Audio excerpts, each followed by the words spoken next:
Hello and welcome back to step-by-step-guitar-tuition.com. This is the third lesson in the Step 1 module for intermediate players, and today we're going to look at 2-octave suspended fourth arpeggios in various keys. We've already looked at the theory of arpeggios in the step-by-step beginners module and also in the improvers module, so if you're unsure of what an arpeggio is, then I'd recommend that you go back and revise the arpeggio lessons in the previous modules before you continue with this lesson. And as always, don't forget to refer to your lesson notes. In the first lesson of this module, I showed you how to play a new family of chords called suspended fourths. And when you learn a new family of chords, it's useful to learn the arpeggio that relates to the chord, and this will help you to understand the construction of the chord.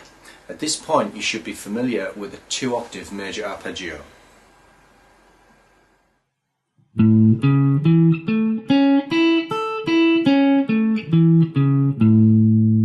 And remember, the intervals of that arpeggio are root, third, fifth, and octave. The difference between a major arpeggio and a sus4 arpeggio is the substitution of the third interval for the fourth interval.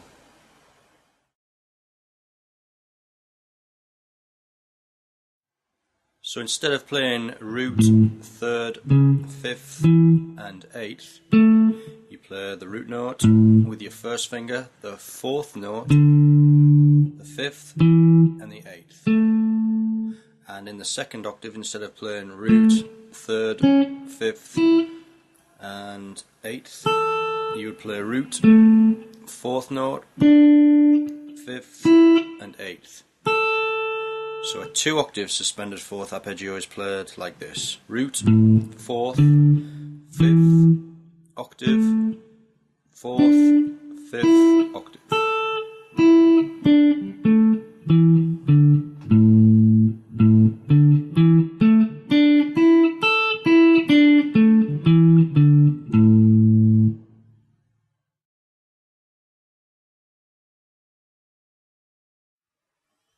In the beginners module, I explained how you can transpose scale and arpeggio patterns on the guitar by simply moving up and down the fingerboard to play it in different keys.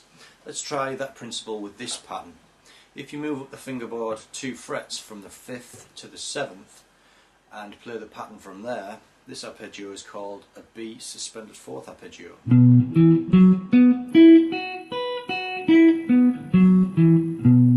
That's because you're starting on the note B. If you move up another fret to the 8th, that's the note C, so you have a C sus4 arpeggio. And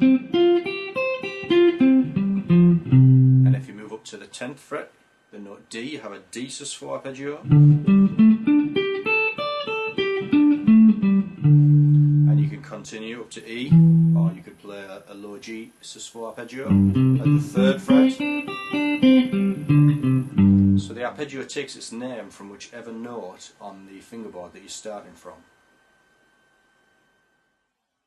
Mastering a wide range of scales and arpeggios will not only help you with your coordination and your dexterity, but it will also help you understand the theory of music and give you the freedom to explore the whole of the guitar fingerboard. Arpeggios are especially useful for adding colour to guitar solos when you combine them with different scales, and they can be used to select the right notes that will harmonise more melodically with the chords that you're playing over. I look forward to seeing you in lesson 4, where we'll look at some chord sequences which include the suspended fourth chords that you learned at the beginning of this module. I'll see you then.